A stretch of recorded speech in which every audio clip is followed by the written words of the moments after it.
the Melians, and the latter asked for terms. The reply came that the strong do what they will, and the weak suffer what they must. Yanis Varoufakis, my friend, as you just heard, was in the archives at King's College, Cambridge, maybe 30 years ago, looking through Keynes's papers, the papers of John Maynard Keynes, and he found this passage underlined in the original Greek in Keynes's copy of Thucydides. And this was at a time, apparently, when Keynes was preparing the arguments in his theory indictment of the treatment of Germany after the First World War, the economic consequences of the peace. Austerity is the modern manifestation of this principle, both within countries and between countries. When the American President George H.W. Bush in the early 1990s was presiding or participating in negotiations that would lead up to the Kyoto Protocol on climate change, he made the declaration that the American lifestyle was sacrosanct, could not be tampered with. He was stating, in part, what was for him, since he was facing re-election, simply the political fact of life, but he was also laying down a rule for the rest of the world that adjustments would either have to be costless, which is an exceedingly rare thing, or they would have to fall on other people. And this was very much the case also in Europe after the great financial crisis, which originated in the United States, hit that continent at the end of 2009 and triggered a massive sell-off in the bonds of the weaker members of the Eurozone. In that situation, it was quickly established as a point of good morals that to be a creditor was a sign of virtue. To be a debtor was a sign of profligacy, ill governance, and bad manners. The fact that you can't have debtors without creditors, that the business of banks is to lend to people who borrow. Let's say a somewhat back seat in this little moral tale. But the debtors, essentially being weak, would be the ones who would have to bear the costs of adjustment. And this was most notoriously the case of Greece, the weakest of the European debtors. And it was Greece's fate to be made into an example. The austerity that was inflicted on Greece took multiple forms, the most overarching of which was a requirement that the country run what's called a primary surplus. That is to say, that in its budget, that it net of interest payments, that its tax revenues exceed its expenditures by the order of 3.5% of GDP, which is an enormous amount. And while it has occurred occasionally in the history of the European countries and other countries, it is exceedingly rare that it's sustained for more than a short period. And it has the effect of inflicting a vast fall in economic activity. Greek GDP dropped by about a third, about 30%. Unemployment went to 25%, for the youth at 60% or so. But in addition to that, Greece was obliged to adopt a series of policies which were additional forms of austerity masquerading as economic reform. For example, the mass privatization of the assets of the state, including, don't worry, I will be done in 10 minutes. And without fail, I have a clock like you believe. forced privatizations, but with the pace of them such that when you put everything on the auction block at once, the price falls and you simply don't get much of a return for those assets. The abolition of collective bargaining, basically the end of trade unions in Greece, cuts in pensions to many elderly people who were already on the brink of destitution. They were getting maybe €330 a month, and the demand was that they get $220 less than that. And mass layoffs in the civil service affecting schools, the health services, and every other aspect of the government. Sharp increases in taxation, especially value-added taxes in the islands, which depend on tourism and have to compete with Turkey. And relentless pressure to do various things like open up the Greek pharmacy sector to penetration by German and British chains, the dairies to penetration by Dutch milk producers, and things of this nature. How this was supposed to promote economic recovery, well, may you ask. It's obvious enough that on the face of it did nothing of the kind, and even that German engineering firms or Chinese consumer goods producers would not migrate to Greece, even if there were no public services and even if the Greeks agreed to work for free. But in fact, recovery was not the point. And austerity is not an economic policy intended to foster economic recovery. The local objective in this case was to grab assets.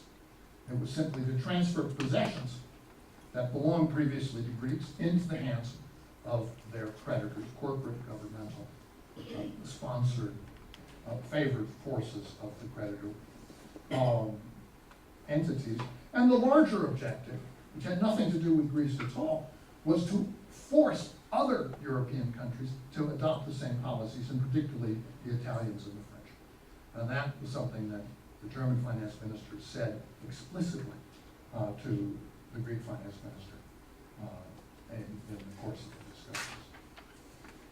Now, one cannot deny that persons and nations face economic constraints. We don't live in a world where resources are free, but dependency on debt is an unwise path to development, as the long-term assets one needs most rarely pay back on, certainly not on commercial terms.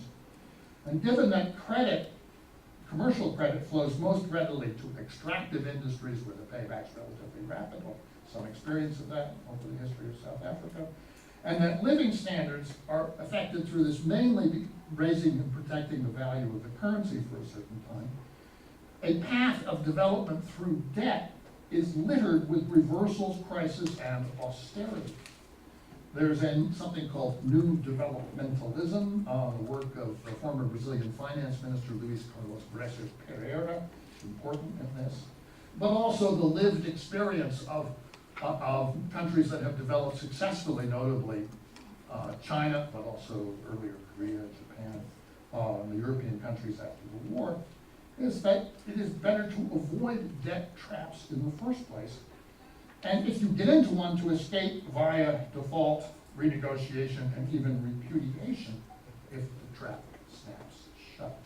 And I have a good deal of experience with this because I was involved from the beginning of my career in various financial crises, a kind of ambulance chaser of these things. And the first one was a kind of archetype. It was the crisis of the finances of the city of New York in 1975. And I, at the age of 23, was on the staff of the banking committee in the House of Representatives. I'd been there for about 3 weeks when I was thrown into this. What to do? And obviously necessary to restructure all kinds of public services, the transit authority, the city university, the health services. The taxes were going to have to go up. But it seemed to me, and I managed to persuade the congressman, chairman of the banking committee that I was working for, that the bondholders would also have to take a hit. In other words, there would have to be a renegotiation of debt. And this brought a certain amount of interest from New York financial types. And I was asked to go brief the former governor of New York, a man by the name of Averell Harriman, quite an important figure. He'd been Roosevelt's ambassador to Stalin, and Undersecretary of State under Kennedy. And he lived in what looked like a row of townhouses in Georgetown, but was in fact one enormous mansion. And I parked at one end and went in one courtyard after another. And in the innermost courtyard, I found the former governor in his pajamas, recovering from a broken hip. And on one wall was this spectacular Van Gogh sunflowers. And in a glass case on the opposite side of the governor was a bronze ballerina with an upturned nose and a tutu with his Degas. So in between the Van Gogh and the Degas, I was looking at Governor Harriman explaining why the bondholders had to take a hit. And he listened very carefully, and then he said something absolutely immortal. He said, "I understand completely. Capital must pay as well as labor. I have a story that I can tell until I meet Karl Marx in the hereafter." But the business of living within constraints also requires very careful attention. It is not entirely correct that a country can just repudiate austerity and spend its way out of trouble. It has to manage the resources it has in a way that preserves the integrity and the capacity of the country's population to live appropriately to the circumstances. In the US in the 1930s and in Europe after the war, the path of Reconstruction wasn't forced by just massive spending, or even primarily. It was forged by the creation of bonds of social insurance, unemployment insurance, old age insurance, disability insurance, help for families with dependent children, strengthening of public education of the land-grant universities, which in the US had already existed since the 1860s, and eventually in the 1960s, public health care. That came after the war in England quite a bit sooner. These are the institutions of a civilized society, and the ones that must be built and preserved in the teeth of difficulties, resource constraints, and let's say, avoidance of debt dependency. It is obvious that where they exist, they create problems of their own. The concept of state capture is, I think, not unfamiliar to you. Something that I called in a book that was appeared in 2008, The Predator State. This is an artifact of the creation of institutions. But that, too, is an issue which is an issue to confront and a challenge that has to be overcome. So, thank you very much.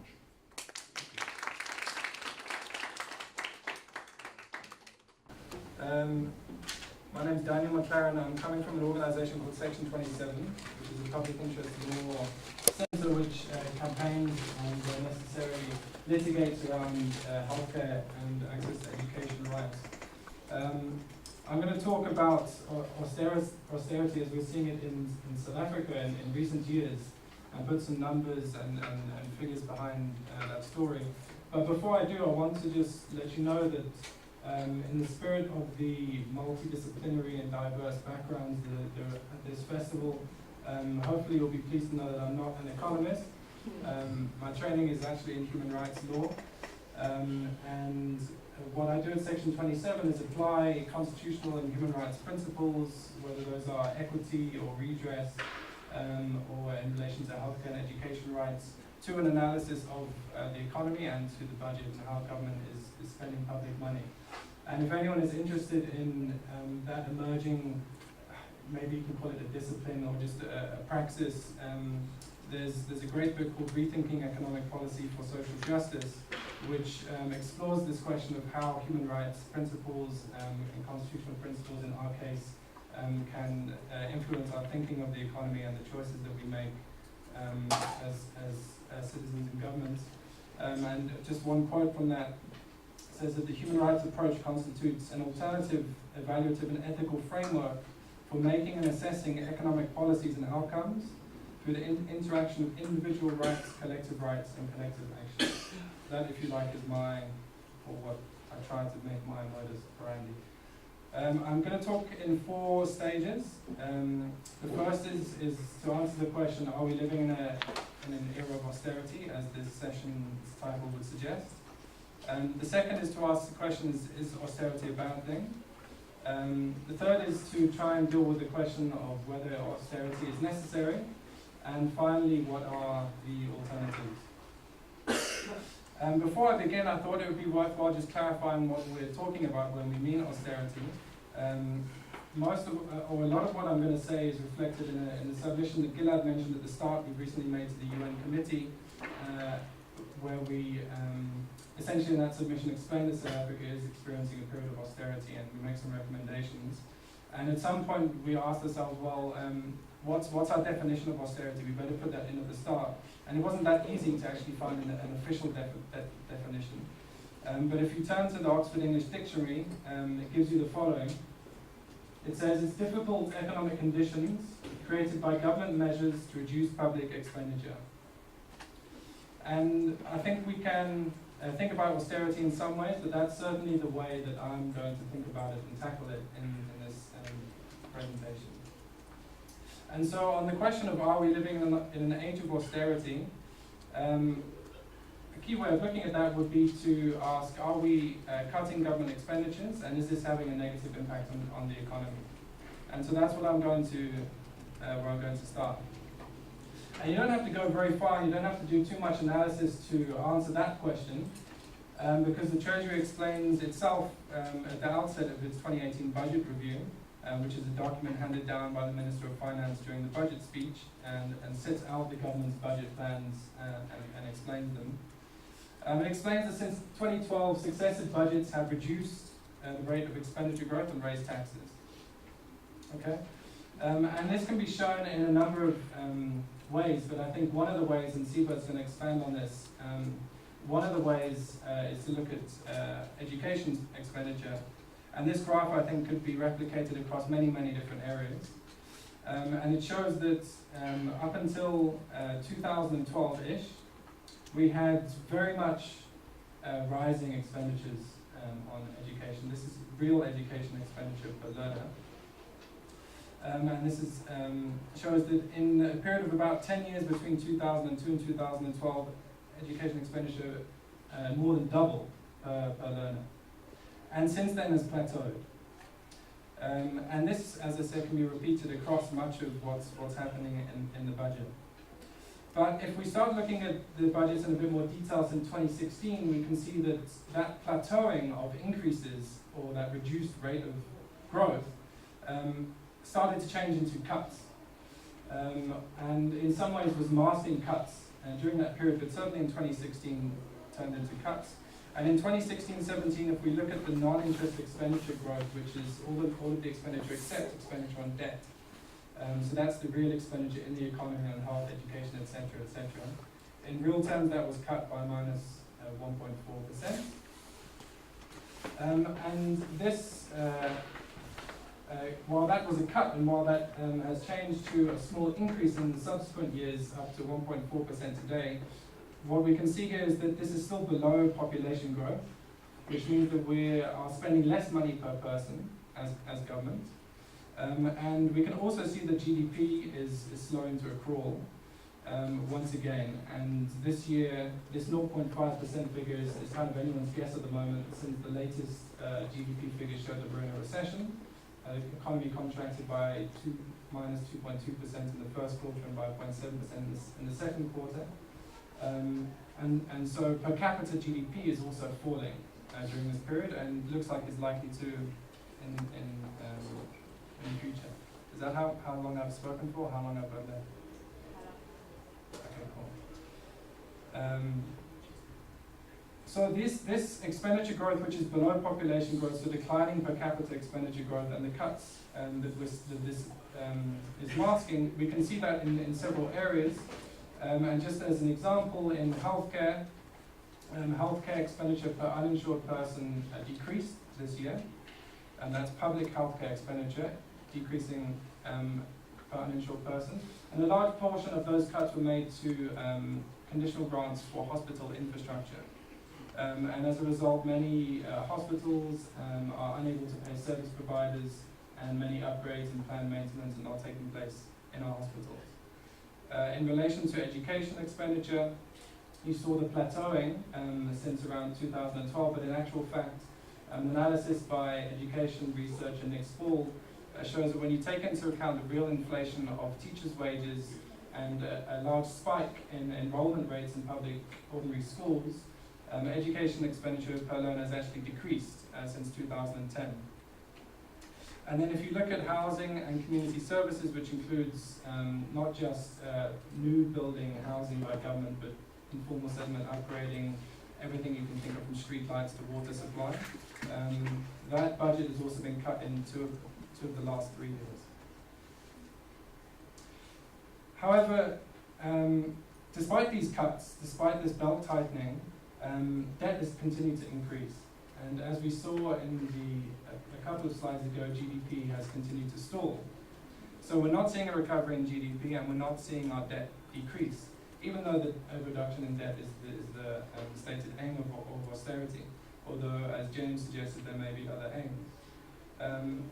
And in 2018-19, I haven't put all of the data on here, but what you can see is that there was an aim by the government to reduce the budget deficit from a large increase, or relatively large increase last year to minus 4.3%.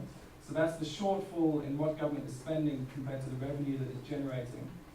It's aiming to cut it back to minus 3.6% this year in the space of a single year. And in order to do that, it's going to run what James referred to as a primary budget surplus. So the non-interest expenditure for this year is going to be less than the amount of money we're expecting to raise in gross tax revenue. So we are raising more money than we're spending in the budget in order to fast-track payment of our national debt. Is austerity a bad thing? Well, we can trace certain indicators and we can have the discussion afterwards, but certainly if we go back to 2012 and we can start in the second quarter when the first budget really started to slow down the rate of expenditure growth, we can actually calculate that there's an additional 1.7 million people who are unemployed, and that the expanded unemployment rate, which includes those who've given up looking for work, has increased to 37.2% of the working age population. We also know now from Statistics South Africa that between 2011 and 2015, poverty increased. An additional 2.9 million people were pushed into poverty, and using the upper bound poverty line of 992 rand a month, that now encapsulates 55% of the population. We can also see in relation to healthcare that there are widespread staff shortages. There are doctors who are coming to Section 27 to tell us that even though they are short on medical professionals who are essential in maternity wards and pediatric wards, they just don't have enough budget to employ those people. Service providers are not being paid, and that's having a knock-on impact in the economy because businesses can't run if they've got government contracts and the government contracts are not being paid. I'll let Siba talk to what's happening in basic education, but we could go on and look at what's happening in housing and other areas as well, where government house building, for example, is at its lowest level for a very long time. And it's very important to note that austerity is bad for inequality. And this is not just in South Africa, which is the most unequal country in the world, but this is essentially true anywhere. Anywhere where you have an essentially progressive fiscal policy, when you start to reduce your expenditures, and certainly if you raise non-progressive taxes, such as VAT, those are going to have regressive impacts in the economy. And we're seeing things, for example, like median income is stalling, whilst income for the top 10%, earnings and incomes for the top 10% are still increasing. That, of course, is increasing inequality. And because government's expenditure is broadly progressive, austerity that's cutting back on that expenditure affects largely black South Africans and women more so. Is austerity necessary? This is where we shouldn't be scared of not being economists and trying to have the debate. But certainly Gillard makes a very strong case in our submission that South Africa's debt to GDP ratio is not high by international standards. It has most definitely increased. It has increased quite substantially, but from quite a low base in around 2008 when the global economic crisis came to South Africa. Even now, after a period of austerity of very poor economic performance, we still have a lower gross debt to GDP ratio than emerging markets on average, than very successful economies such as Germany, than some of our African peers such as Egypt, and even countries which are widely celebrated for their economic and fiscal policies such as Singapore. Gilad's research has also shown that on average countries are downgraded to a sub-investment grade at around when their debt reaches around 68% of GDP, and ours is still significantly below that. Okay. What I would argue instead is that the austerity that we are seeing in the budget is actually a result, or the debt problem, that we're seeing, is actually a result of failing state-owned companies. A single state-owned company, ESCOM, has a debt now which is equivalent to our entire annual spend on education and healthcare. It has irregular expenditures of 20 billion rand, which is more than our entire budget for HIV and AIDS. Bailouts to South African Airways and the Post Office equate to roughly what we are cutting on infrastructure spending, for example. And we've all heard the issues at SARS, which have resulted in huge revenue shortfalls in recent years. Now the debate that I'm sure we'll have is, well, it's still better to make these small cuts now to avoid a worse fiscal cliff later, when we do hit that 68% of GDP and everything goes, and we go to the IMF with our cap in hand. But as I think James explained at the start, these cuts are also a self-fulfilling prophecy. The more that we cut expenditure on education and healthcare, the worse our social and economic outcomes are. The less we spend on housing, the less contractors are employed, the less wages grow, and all of these knock-on effects occur. So what are the alternatives? Hopefully we can debate these now, but I think, at a festival like this we should be asking, why are we following a policy which has so conclusively failed, not just in places like Greece, which is well documented, but here on the African continent in the 70s and 80s when structural adjustment was applied? And what about a slightly different approach? How about a constitutional approach to budgeting, where we put human rights at the center of our economic and budget decision-making processes? So what do I mean by that? I mean that when we take a budget decision, the fundamental priority is that we prioritize the protection and the promotion of human rights. So for example, we have the second most expensive foreign missions in the world, funded through the Department of International Relations and Cooperation. But we have children dying in pit latrines. So what is it, how are we setting those priorities there? We also need, when we raise revenue through the taxation system and when we allocate revenue, human rights principles in our constitution requires that redress and equality and the achievement of equality is at the heart of that. Yet we cut, in South Africa, we've cut personal income tax and corporate income tax, which are progressive ways of raising revenue, consistently since 1997. And when we end up with a revenue shortfall, we hike VAT, which is a tax paid by everyone, and which hits lower income groups harder. So how is that decision informed by the principle of equity? A third principle would be that we exhaust all alternative revenue raising measures before we apply cuts to social expenditures. And I'll just finish at the end of this slide. So we can make all kinds of examples about bailing out state-owned companies while cutting hospital maintenance budgets. We can also talk about various reforms that we can make to our taxation system to raise more revenue, to share wealth better, etc. And can't we make decision-making processes which go into these decisions more transparent and get the public more involved, especially people who are affected by tax changes? Yeah, let me wrap up there because the session is over. I just want to say to anyone who is interested in these issues that there are civil society organizations who are working in this area and who are collaborating on work, not just Section 27, equal education, but lots of others. And there is a project which exists, which I just encourage you to find more information about if you are interested, called vulekamali.gov.za.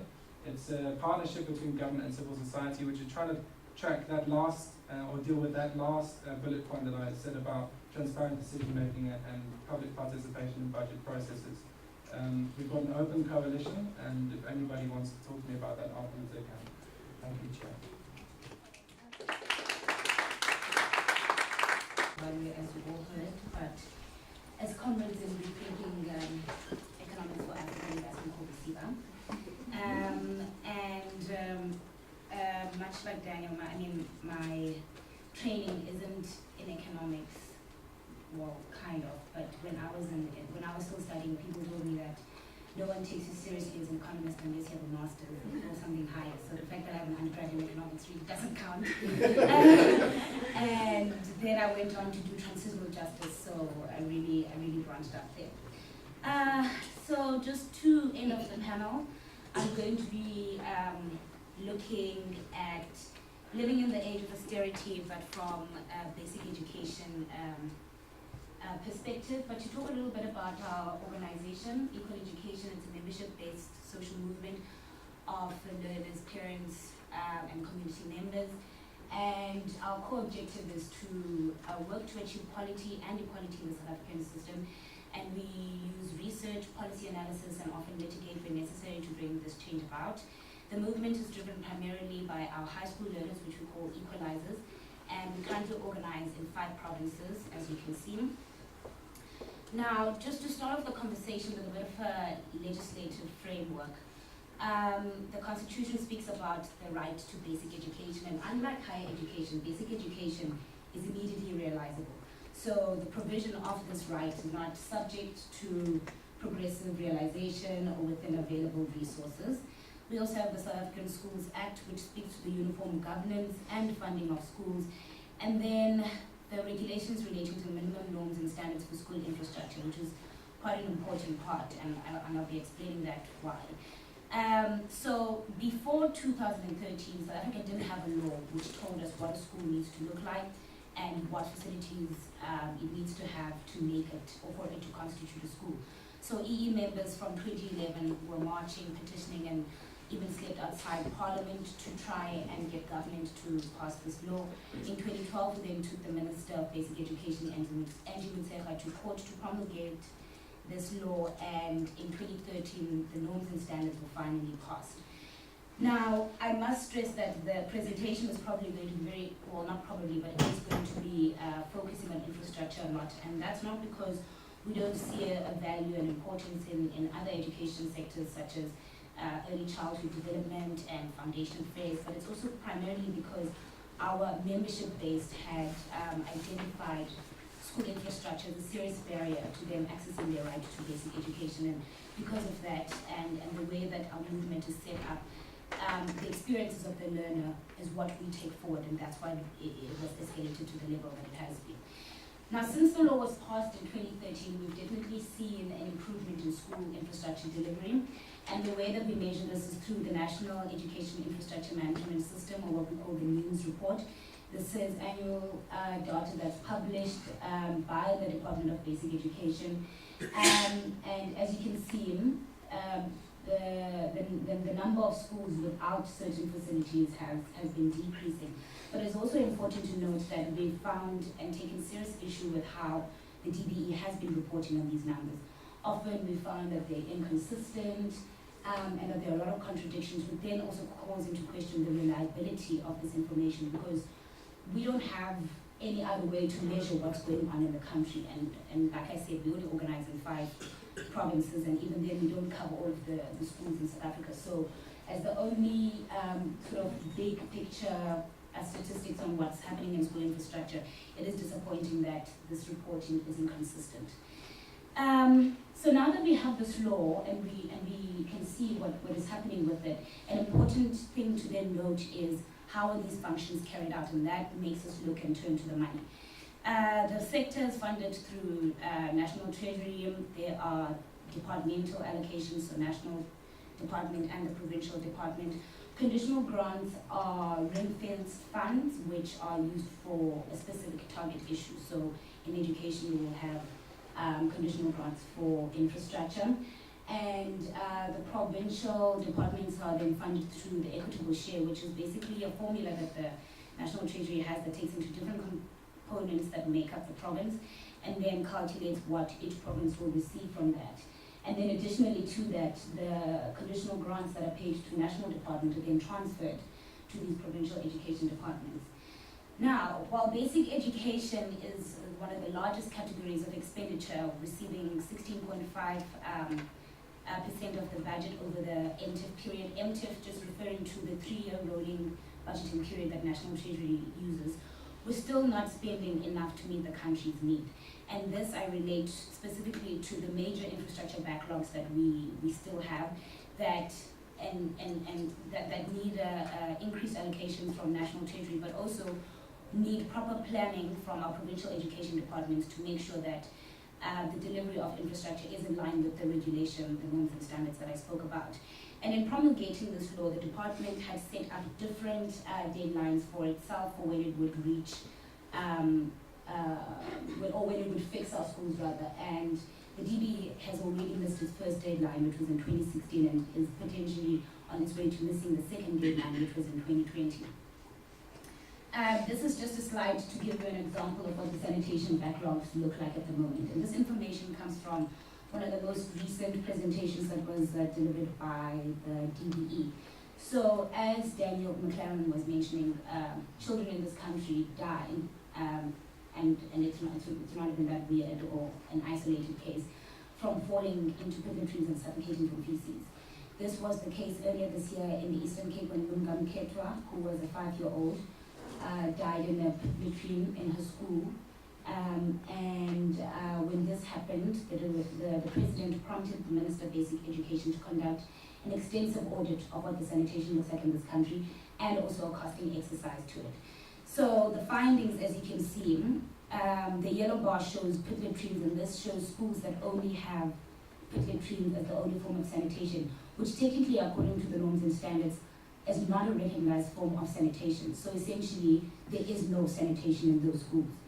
And the Eastern Cape is the province with the largest backlog. And then the second one, the grey bar, represents pit latrines that have not been demolished, but the school also has access to proper sanitation. And this is also an important thing to highlight, because this is what happened in the case of Lungam Ketwa. The school had proper sanitation, but because the pit latrines hadn't been demolished, and for a lot of learners who attend or who go to rural schools, pit latrines is what they use at home as a form of sanitation. So when you go to school, it's not uncommon that you would use that as a form of sanitation. And essentially, what happened was, after they conducted the sanitation, it also takes into a whole lot of number of facilities, but this is just to take into a few of the factors that they used. The department said that according to their calculations, it would cost the state 6.8 billion just to fix the sanitation backlog in this country. Now, you would think that with all of this backlog that we're experiencing, the country would be spending or tending to spend more towards basic education. But when you take that 16%, which is an allocation over a 3-year rolling period, and then really dissect it, you see, first of all, that over the 3-year period, basic education is 7th when it comes to nominal spending growth over the medium term. Higher education is currently the fastest rising, and then when you look at an average annual growth between these different allocations, education is still not as high up as we would expect. And then an important aspect of the funding that the sector gets also prompts us to look at what are the challenges that come with it.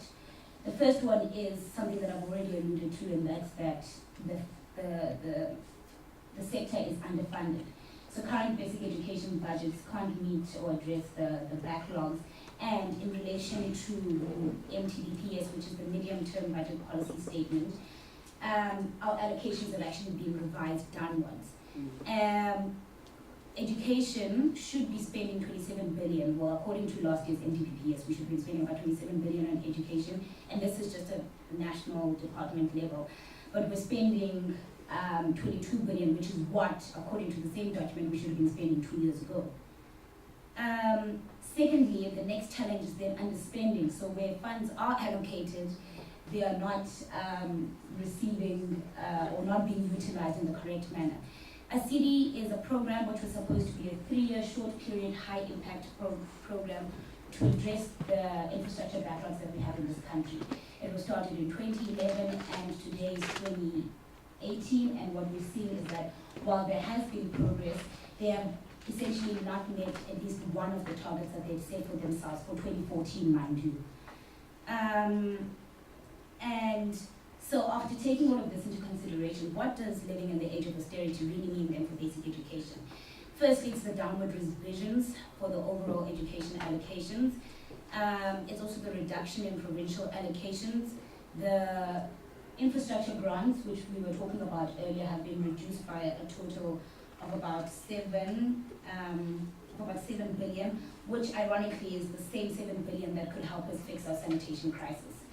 And the increase in the VAT this year also means that it increases the cost of education provision, but also things like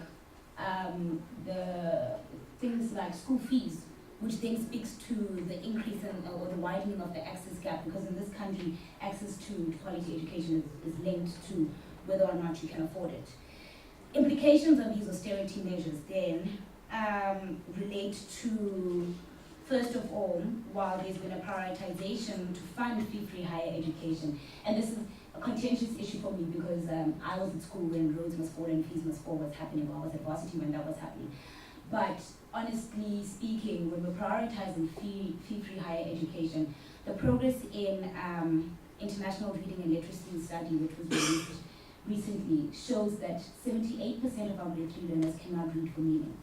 And what that means is that they can look at a page and they can read the words, but they can't tell you what the words mean or what it is that it's saying. And secondly, that increase also means things like textbooks, building materials, school uniform, and sanitary towels all become more expensive. I am happy to report, though, that there's been a big push, as Gillian mentioned, from civil society organizations to have the list of zero-rated goods expanded to try and offset the 1% increase.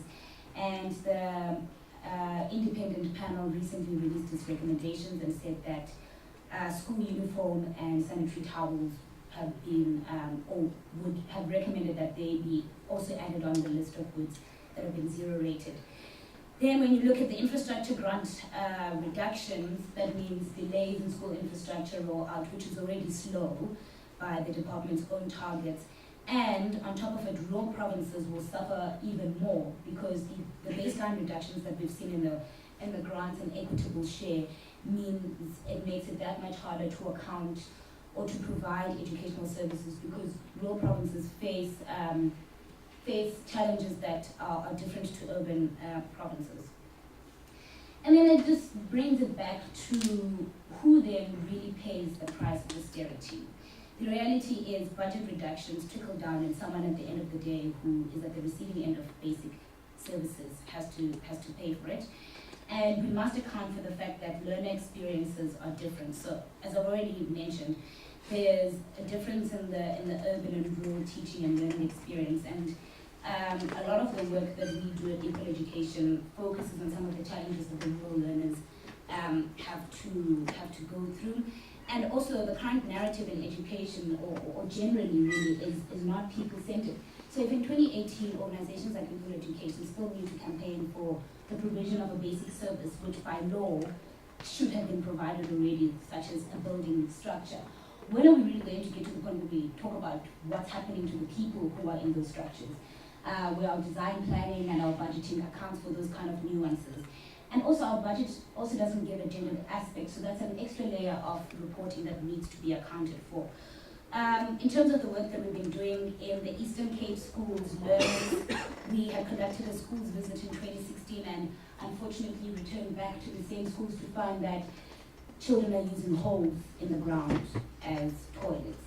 This is an illustration, and we have to witness girl children relieving themselves in the open. Other work that we've done has been in Limpopo, and we visited 18 schools. 11 of those schools have no access to sanitation, and remember, pit latrines are not recognized by the law of this country as a form of sanitation. And also, there's absolutely no privacy in children when they use these facilities. So really, which is, and to close off, so I think I want to say, as James and Daniel have alluded to, the trend towards, or the move towards austerity has been coming for a long time, but South Africa has only very recently formalized this within our fiscal framework. austerity impacts social spending the hardest because now all of these different aspects are competing for the same money, health, social spending or social protection and basic education. And I'm going to finish off just now.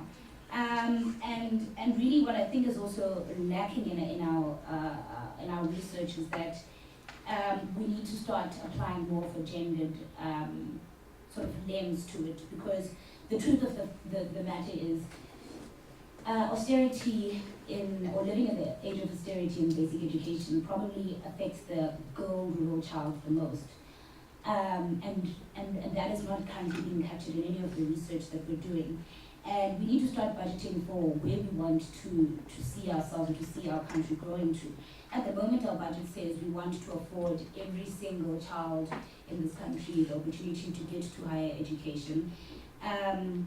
But none of those learners will make it there if they can't read for meaning. None of those learners will make it there if they're constantly dying in picnic trees or in dilapidated structures. And our budget is, as it stands, cannot meet the reality on the ground. And so, yeah, there's a lot of work to do. Thank you. I wanted to, I think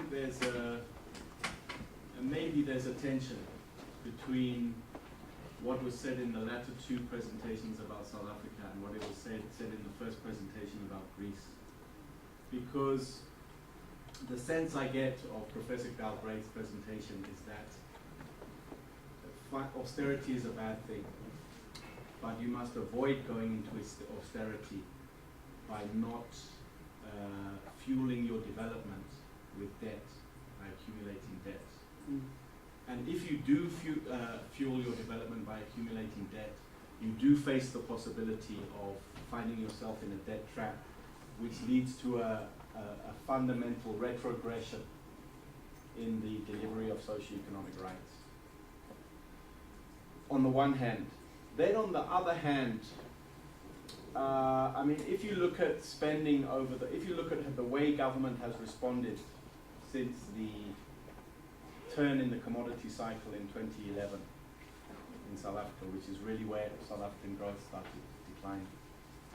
Expenditure has remained constant as a share of GDP, and taxation has increased every year as a share of GDP in order to close the gap between expenditure and revenue. So we've had stable expenditure as a share of GDP and rising taxes. And it's not, VAT is only the latest. Personal income taxes have increased substantially over that period. Which is saying, can we sustain this level of expenditure and pay for it through higher taxes, rather than accumulating debt and getting into that debt trap? I think I should respond just quickly to clarify. And it's really on me that I didn't make this clear at the beginning. But the problem of external is a problem of external debt. So you think about this in the Greek context, the problem that they have and have had since 2012 actually, is that their debt is not under Greek law and it is owed in a currency they do not control to external creditors. Initially, the French and German banks. Later on, after 2010, the governments of the Stabilization Fund of the Eurozone.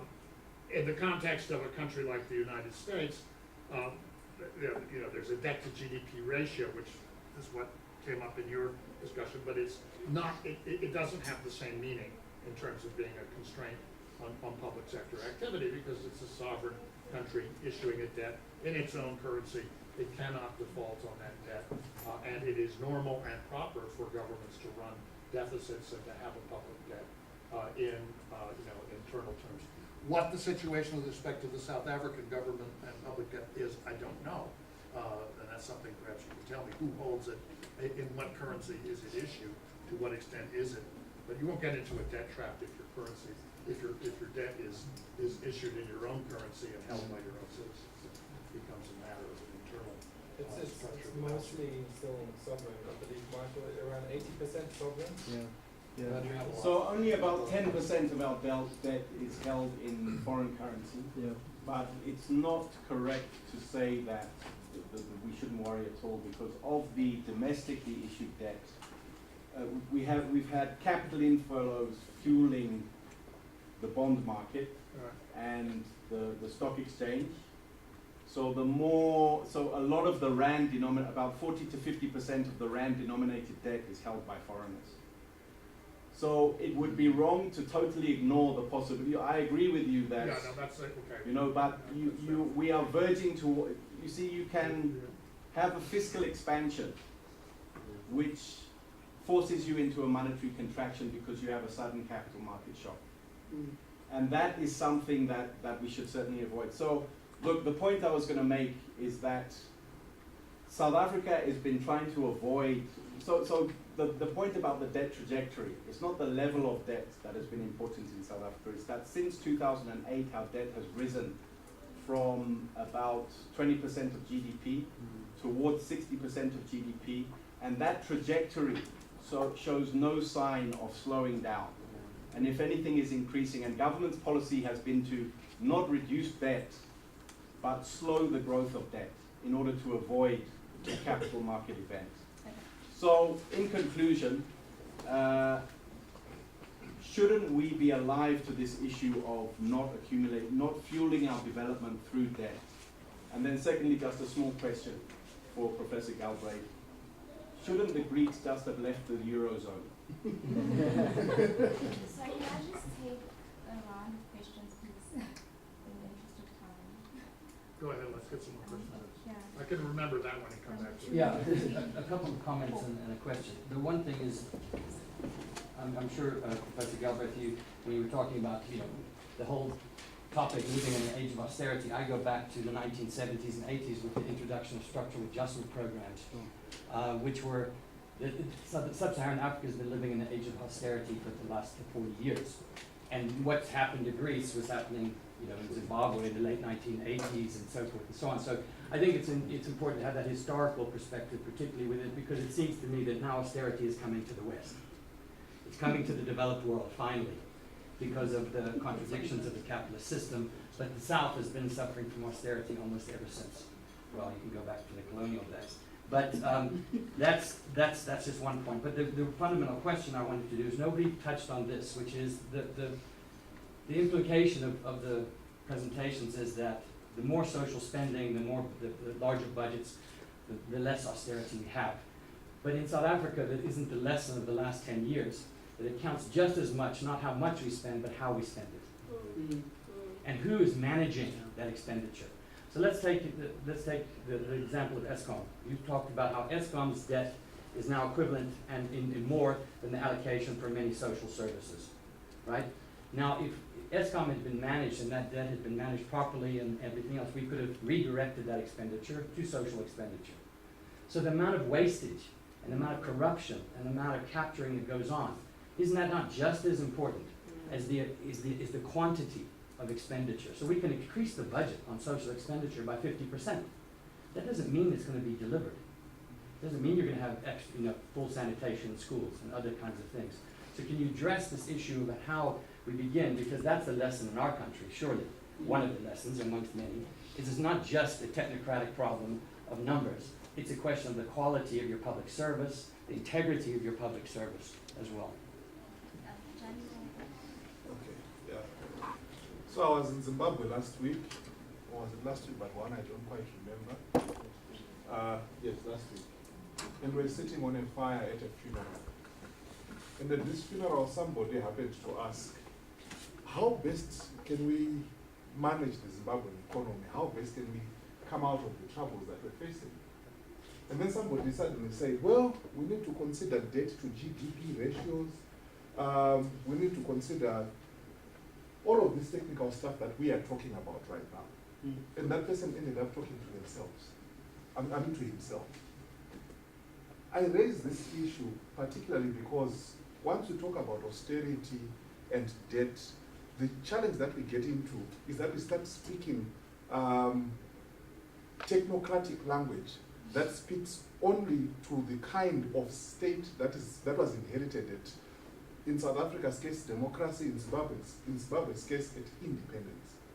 Now, the people sitting around the fire kind of ignored this individual, particularly because the individual appeared to be above the kinds of conversations that they had. After some time, they then started talking about the land someone had acquired somewhere and the kinds of production that they were making there, but wondering how best they can reap more of it. And as I was listening to this, I found the conundrum being between the fact that in as much as the vast majority of the people that we speak to, the kids who suffocate in these people latrines, the gogos in the villages who don't understand any of these technical issues that we're talking about, in as much as a lot of what we're talking about has to do with the basic survival, having a piece of land here, managing to produce, they're still locked in this discourse of the market itself. My main worry when we're talking about austerity and debt is how do we make all of this, accessible to everybody else? Because as far as I'm hearing what we're talking about, we're talking about how the government must manage certain kinds of expenditure, but whichever way you look at it, it doesn't resolve the big problem of inequality that we continue to face. And that for me is a huge conundrum.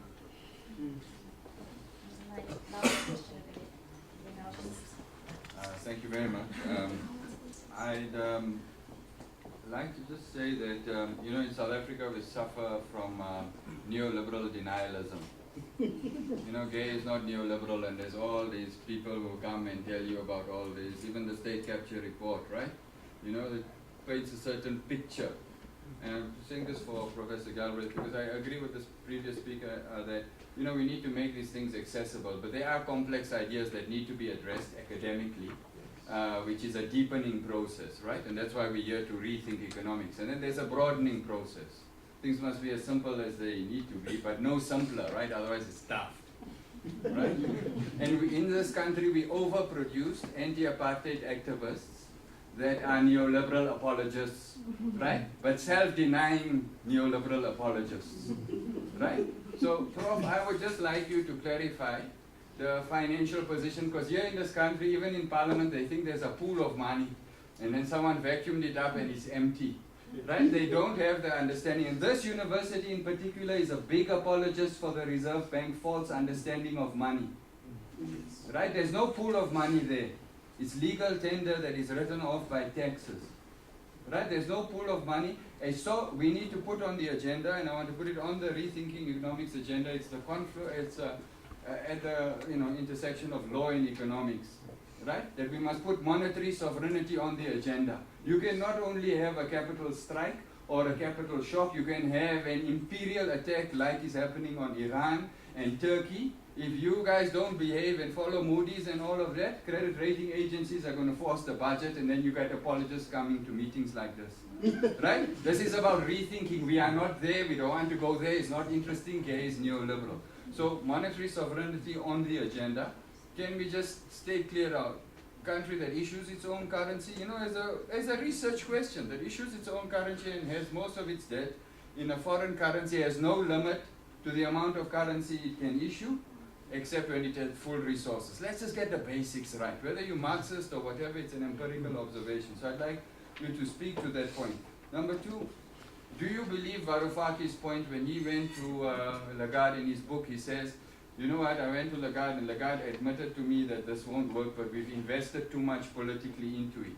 And Varoufakis believes Lagarde and all these people, right? Because even Schäuble said to him it won't work. Now we got Momo here who says VAT must be increased because the pool is empty. He doesn't even give Pali a good research, and then Parliament don't even ask the question. So can you address these issues of how we can, because you see even here stimulus, there's a limit to the amount of bananas and gold we can eat, because they liberalized everything.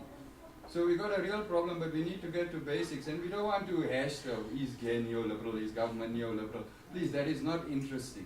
We got an unemployment crisis here, and we can't be at that level of discussion. So please, monetary sovereignty and the role of the Reserve Bank needs to be addressed. Please, Prof. Can I please answer, and then I'll take the second round of questions.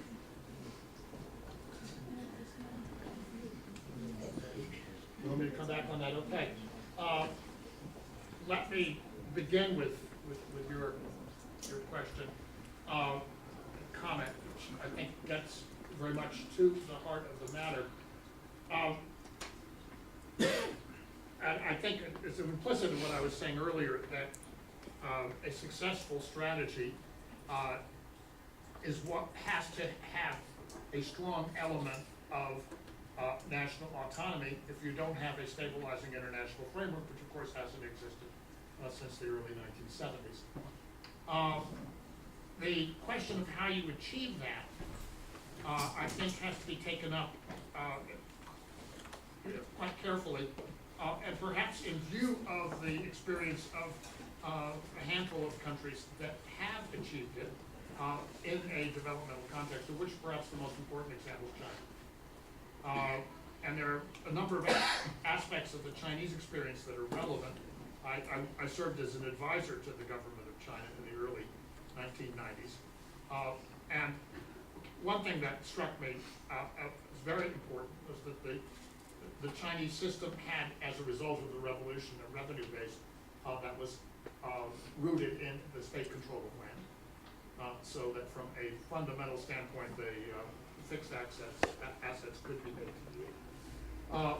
But beyond that, and more important for the stability of the Chinese system and for monetary sovereignty, as you point out, was that China had and maintained capital control.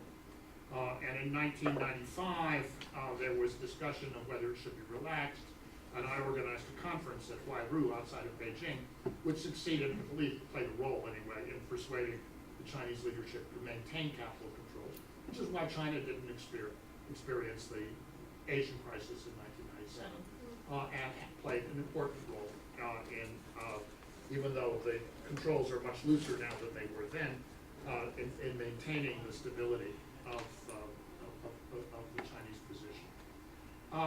So yes, you have a, it's important to have a degree of national control, but that national control is conditioned upon the position of the country with respect to international capital markets and the foreign exchange market. And what is happening now in Turkey is, as I think you're alluding, a classic case of a country where a great deal of debt was taken on in the era of quantitative easing in hard currency, in dollars, and I suppose also in euro, which is now proving to be extremely problematic as interest rates are raised and the Turkish lira collapses. You can't earn any local currency, what's required to pay your external debts, and this is going to cause and is causing potentially not only severe problems in Turkey, but eventually problems in the international financial system.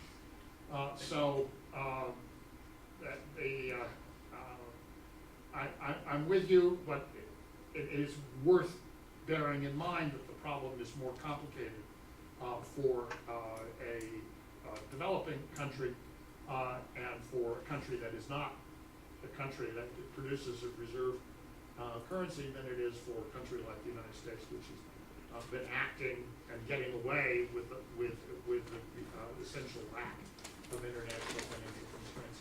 There are always people predicting that the end will come for the dollar-based system, and I suspect that those people will be proven right at some point, but it has certainly gone past a number of sell-by dates and is still on the market. The comment attributed to the Iron Chancellor Bismarck in the 1890s still seems to me to be appropriate, that the Almighty Providence has a special place in his heart for drunks, fools, and the United States of America.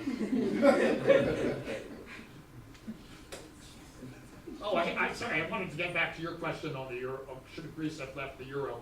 Greece should not have entered the European Union. It should certainly have not have entered the euro. The euro, getting out in 2015 was a deeply problematic problem. I had, and you can look at my book on this, Welcome to the Poison Chalice. I put an appendix, which was a loosely disguised rewrite of the memorandum I prepared for the Greek government, for the finance ministry, on aspects of getting out of the euro. It would have been a very daunting task, given the time that you would have to make a transition and the capacity of the Greek Greek state, as well as the social and political position. It scared the hell out of me. It was a distinct possibility that we might be forced to it. That's what I was asked to prepare for. As an option, I don't think there's any chance that the Greek state could have been adequately prepared to handle it without really severe disruption at that moment. It was just, it's a scary proposition. I'm just going to pick up on the question about how we make this kind of information or really budgeting more accessible. And I always think or find that it's really ironic that it's people in spaces like this that we have to reimagine or think about how we take the information to the people. South African Parliament is the people's parliament, and the parliament doesn't even have a real constituency. I don't know if it's really connected to its people. Public hearings and workshops are supposed to be one way in which you take the parliament to the people, and they can not only engage with the process but also learn. And it's exactly things like this that organizations like Imali2 and Vuleka Mali that are trying to work on budget advocacy that's not only about a transparent budgeting process but also an accessible budget process, because even for learned people I still find that the budgeting process is still a very technical and inaccessible way. So I think that a lot of what we will get done in this country will be hold the government accountable, and some of the things that are not only within its power but rather are within its mandate to do, we should be demanding. Also, it's weird, why are they not at all concerned that people with they're planning a budget for cannot even participate in the process or understand what is going on? But it's the very same budgeting that's going to be that's going to be influencing, that's going to have an implication on their day-to-day lives. So there's definitely a disjuncture there. Yeah, look, so just to address first of all the point that Michael made, and Michael's a former Treasury official involved at the heart of some of these processes. And first of all, look, just to agree that, and to link this to Dell's question, that we can't blame decisions taken in National Treasury for everything that's wrong in the country. That's definitely clear. Treasury plays an important role in looking at things like wastage and corruption and things like that, which is extremely important. But at the same time, it's undoubtedly true that we are making cuts, and we're making cuts in areas where we shouldn't be and we don't need to be, and that's having negative impact. And I think what your question brings us really onto is a broader discussion about what are the macroeconomic choices which have informed the fiscal choices which we're now seeing.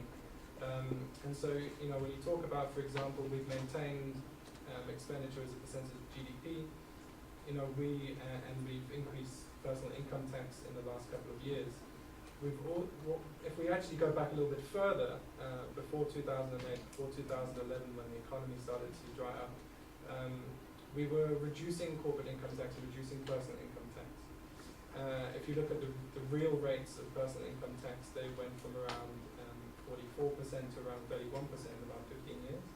And so some of those choices as well about having a relatively low tax to GDP ratio, about having a fairly low corporate tax regime as part of whatever word you want to describe as a macroeconomic agenda, whether it's neoliberal or whether it's just liberal or whatever. Those have also contributed to where we are in a tight fiscal space. And so the argument that we can't increase taxes, I think, is certainly not true. And we've also massively underexplored wealth and land taxes, I think, in this country. The evidence puts wealth concentration anywhere between 90 and 95% in the top 10% of people, which is just absolutely extraordinary. And we can't expect to have any kind of progressive tax system or sustainable tax system unless we're finding a way to tax that wealth. And in our submission we make a whole range of recommendations about how that wealth could be taxed, and hopefully we're starting now to finally think about these things through the Davis Tax Committee and others. But so the idea that we need to be cutting spending on hospitals and schools because of some of the effects of these choices is, I don't think is fair. And also, I just want to raise the question about why we have to think so short-term about these things. We need a long-term plan for industrialization, for jobs, for economic policy, which doesn't, which can deal with some downturns, and where we can talk to investors from a position where we can show them that we have a plan, whether it's the NDP or whatever plan that we have, and tell them that we're going to implement the plan. That has been a problem in the last 10 years where government departments have been failing to implement even the most basic of their mandates, and have been failing and getting themselves all into trouble. But these are also fixes that we need to make. And if we look at government holistically, not just as National Treasury, improving performance of government departments will massively improve the effectiveness of the expenditure. And then finally, just about the role of this as a broader conversation and getting the public involved. I also want to draw a link between that and corruption that we see, certainly at provincial level, where I think a massive drive needs to be made to improve, for example, budget literacy, understanding about budgets, because we have democratic structures in place, which we need to actually bolster and invest in. For example, we've got district aids councils all across this country who are monitoring the implementation of our ARB rollout program. I've done some budget literacy training with the chairpersons of those councils, and none of them had ever seen a clinic budget before. Another new way to find any information about what we're actually spending or what the program is for HIV AIDS. If we can get some of those processes working right, and those also need to be invested in, it also costs money to go around and explain the budget and have that conversation with people. Those can also improve the efficiency of our expenditures at a local level as well. Kamal, can I have a few more females, please? Yeah. One, two, three. Yeah. Females. Eight more females. 4, 5, 6.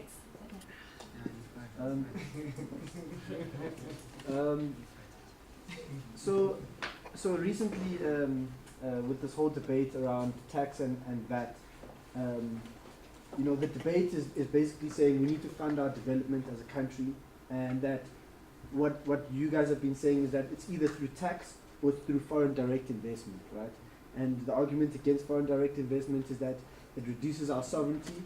And when it comes to tax, it seems like what people are saying and what there's a commission on at the moment about that and those kind of things, and it's basically saying that we can no longer tax the rich because the rich will start to avoid the tax, and therefore we have to go to VAT. And even though VAT is disproportionately affecting the rich over the poor, it still affects the lives of the poor. But we can't tax the rich because they'll just find a way to avoid it, and then you collect less tax anyway, right? And then the discussion about taxing the rich ends there. The discussion ends. And I think that's really problematic. It's like saying, look, we can't tax them because they'll dodge us, and then let's just not tax them. It doesn't make sense. I feel like we should be saying, okay, how do we make sure that we have institutions and systems in place so that they can't dodge us? Because the way off is that you'll get way more tax out of them than you would get from affecting the lives of normal people. And I just don't know why the conversation just ends there, and why it doesn't go further to say, how can we actually, there's only so many showers you can take in a day, only such a nice car you can use. People can only eat like maybe 4 meals a day. There's only so much you can eat. And these people have way above their means, and we need to start asking ourselves how we can redistribute that through taxes. I just wanted to make a minor point on one of the effects of austerity that I don't think we've really spoken about today, and that's the growing influence of either the private sector or international philanthropists or donors in setting policy agendas, because you have tighter budgets. Departments are starting to look somewhere else to help cover that shortfall. An interesting example is in the Western Cape, where a group of donors went to the Western Cape Education Department with a project idea and was willing to put money towards funding schools, and basically proposed restructuring school governing bodies to give private actors a majority stake in school governing bodies.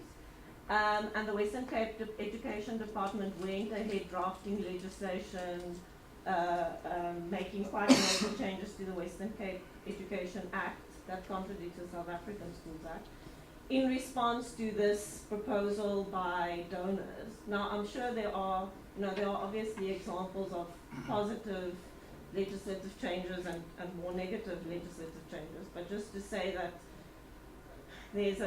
that's a kind of indirect effect of austerity that I don't think we talk enough about. I wanted to ask about the Greece debt. I think you said something, basically, is debt always a trap? Wouldn't the France and German banks be better off if the structural adjustment programs in Greece actually work and Greece is prosperous and can pay its debt? And I also wanted to ask about the taxing, corporate tax and wealth. How do you balance that with global competitiveness? Because I think the global pie in terms of investment seems to be quite small and everybody's attracting the same people. So if you increase your taxes, don't people just run away, the right people? I mean, the investors that you're trying to attract. How do you balance that? Thanks. In the spirit of rethinking economics, perhaps it's important that we look at one or two things. And I'll come to you, Jamie, on the debt dependence and the time you addressed President Clinton and juxtaposing that with Greece and South Africa as well. I think if we're going to remain here and think that this country is going to develop out of tax, then quite frankly, we're deluding ourselves. Now, there isn't a framework in this country in terms of law which says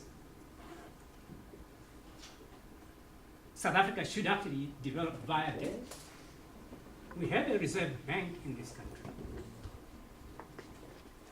which can buy debt, if you wanted to buy debt, from Treasury, and if so chooses, can sell that debt outside.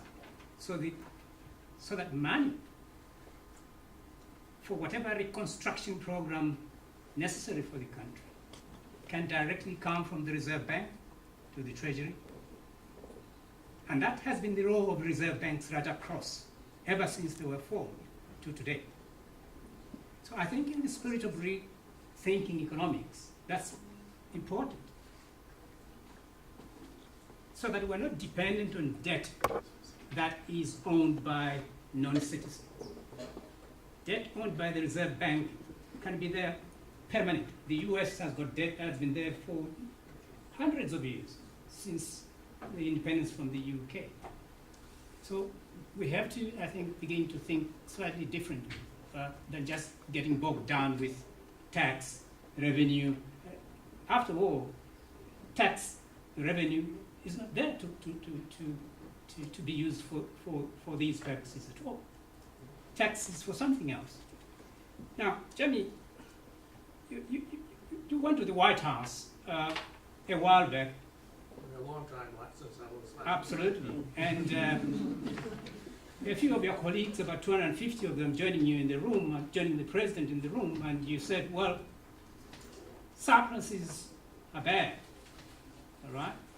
I suppose we're looking at the sectoral balances approach, which has characterized much of the thinking at your school and a few other schools in the US. How do you look at that when you look at Greece and then South Africa?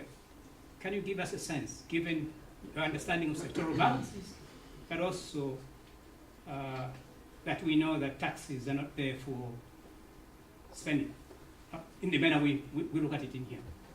Can we just get our last, the final two questions? Thank you, Chair. I'd like to ask a question to Professor James. When you look at do you think there is still a case for dollar?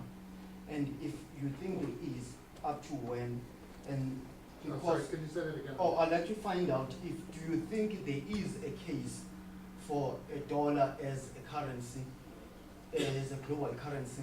And secondly, if there is, how long do you think it can be? And thirdly, my question would be, what happens then to the countries that are holding their debt in dollar, in dollar terms? Why am I asking this is because if you look currently at what has been happening, after the 2008 crisis, we saw the artificial lowering of interest rates. And with that happening, it now became a problem towards the Fed in terms of increasing the interest rates. And secondly, we've seen the spreads that now when you look at the bond spreads and the bond yields, now currently the American bond yields are flattening. Now, instead of, when such is happening, then you have a problem because now it means on a short term, you've got quite high yields, and over a long term, then you've got low yields. And that then poses a problem to America in terms of increasing their interest rates. Yeah. Now, with that being said, we've seen now the trade wars being at play. And when the trade wars are at play, it means therefore we're going to start seeing other countries saying we are now moving away from the dollar and we want to adopt a new currency. Now, then it means therefore, then in over a certain period of time, there's no longer a case for dollar. And with that being said, then what happens to these countries that are now holding their debt in dollar terms? So what's going to happen to that? Okay. There's just a final question. Yeah, I wanted to echo the gentleman's sentiments that the issue is not debt per se, but with what you use the debt for. We've seen Americans use debt to create a real estate bubble. We've seen Europe now using debt to create a bond bubble, etc., etc., etc. But we can use exactly that same mechanism, our Reserve Bank, to industrialize. There's a lot we can do in this country. There are a lot of projects we can do. We can sort out the electricity issue. We can sort out the road infrastructure. We've got a water problem, we've got a rail problem, and many, many, many things which can create jobs in South Africa in our local currency. And you will stimulate the GDP, and you will be able to collect taxes to deal with the exact same problem which we are addressing now, austerity. You'll be able to fund the fees, you'll be able to fund the healthcare, etc. But it would seem to me the starting point is that big pink gorilla, which is our Reserve Bank, which is extremely lazy compared to all the other Reserve Banks with what they're doing now. Maybe, Professor, you can elaborate on how China used that tool to industrialize. Well, there are a lot of questions. I could keep you here well past the the next use of the room. Let me just come back to a few points. I wanted to clarify what happened in the Greek case. The debts held by the French and German banks were taken over by the European governments, essentially. So they were bailed out in 2010, no longer had significant exposure to Greece after that point. They did not care what happened to Greece in terms of the economic performance. They were no longer affected.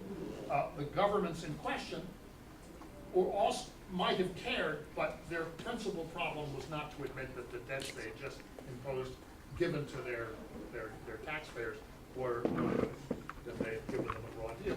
And that is why they continued to extend and pretend the Greek debt, and Greek remains in the shackles until 2060, at least, already formally. So it's a combination of a false premise about the payability of the debt and a complete stubbornness on the part of the creditors who are official willingness to acknowledge that the debts need to be written down.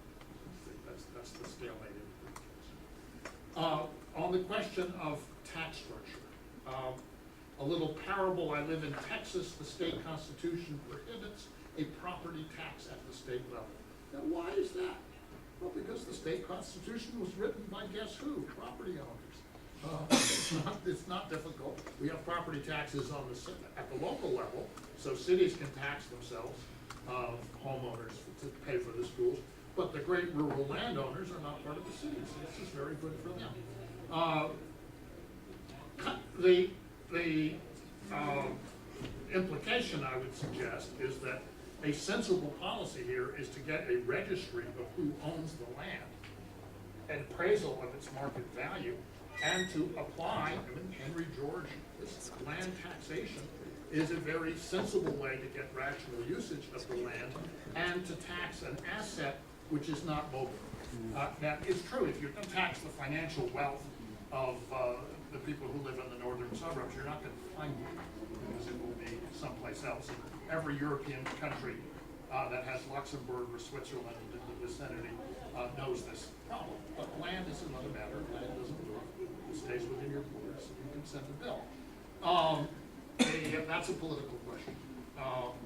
The value-added tax, it seems to me we need to be aware that is, while it is a convenient tax and it has been advanced on that basis, you paid by through some semi-automatic system, hard to evade. It is also extremely distortive of economic activity. The return to capital is much higher on low turnover activities than on high turnover activities, and so you end up in sales tax in the U.S. support the creation of parking lots and suppress the creation of little retail shops. You can see this in the resulting structure of the economy. It's not a good thing. Switching from that to land taxation would greatly improve employment prospects. Give people, and you see this in China, where it's much easier to find things to do that are relatively sustainable in terms of supporting your life, because the burden of taxation on labor is that much less. Okay, so back to the question of, I'm not sure I have anything to add to what I said about the question of what should be done in this country. I haven't been here long enough to be able to speak with authority to the fiscal condition and the financial condition of the South African state, except to say that in any situation where you are not isolated from the world economy, you have vulnerabilities which have to be managed. And thinking about how you do that is the job of the Treasury and the Reserve Bank. And buffers can be put in place, but it does then become a problem of setting priorities and using resources appropriately. Maybe a very general thing to say, but I don't think that one can move to the Chinese model without having passed through the Chinese history, which was nobody would want to pass through. Disagreeable in important respects, but on the other hand, did create conditions under which the country could pursue an industrialization strategy and take over much of the industrial production of the world in a way which proved to be exceedingly efficient and effective to raise living standards as well as maintaining its international position. There was a question on donor NGOs, Second. funding. I wonder if maybe CR or Daniel would like to take a question. Okay, I was just going to say that, and I want to make this to come out question about the tax report. Standing Committee on Finance has been trying to really track where and who has been trying to evade tax, which I think is a good way to start making our way towards rethinking about restructuring tax. And also then relating it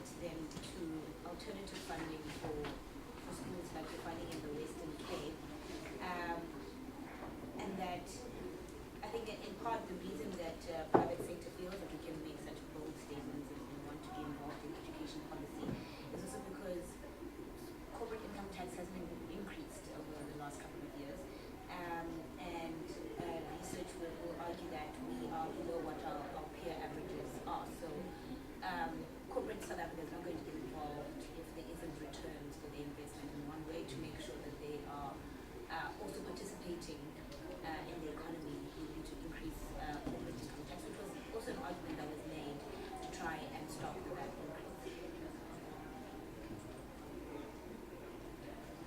Just to wrap up then quickly on taxes and the question of do we need or can we afford or how do we implement more taxes and wealth taxes in particular.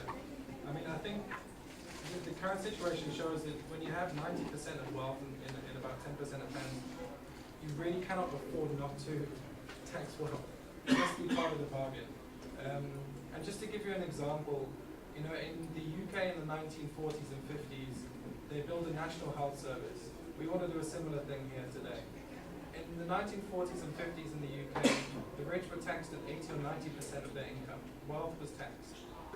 They were coming out of a war, and that's why they were doing that. But you cannot even compare how our tax rates are on that. We're increasing funding for NHI at about 2% in real terms per year, when we need to be increasing spending on NHI by 10% per year if we're going to have a fair and decent and equitable access to healthcare in the country.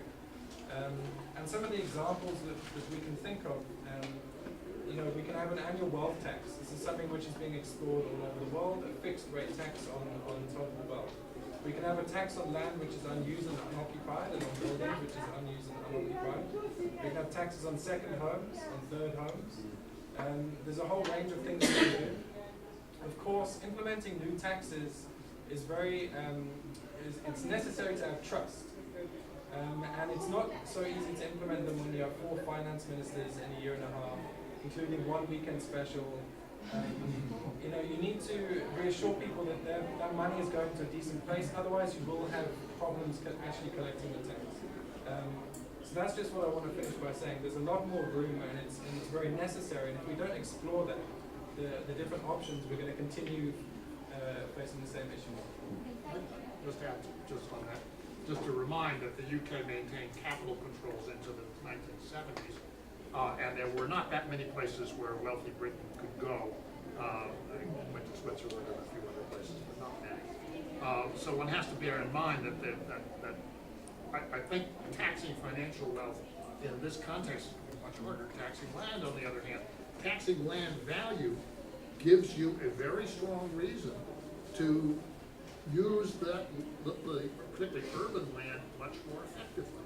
And so you end up with a policy that promotes irrational uses of high value property. And that then enables particularly the cities, to lay down the infrastructure that's required to make them efficient and effective and agreeable places to live.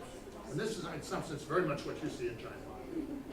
You see the fiscal revenues flowing to the municipalities, being invested in water systems, road systems, some mass transit, go down the list. And that has a kind of a virtuous circle effect on the revenue streams coming back into government, as well as maintaining the livability of the places. You get so that's that. Thank you guys for your time. We do have access to the speakers throughout the course of the day and tomorrow, I think, if they're available. If any of you guys have any other burning questions.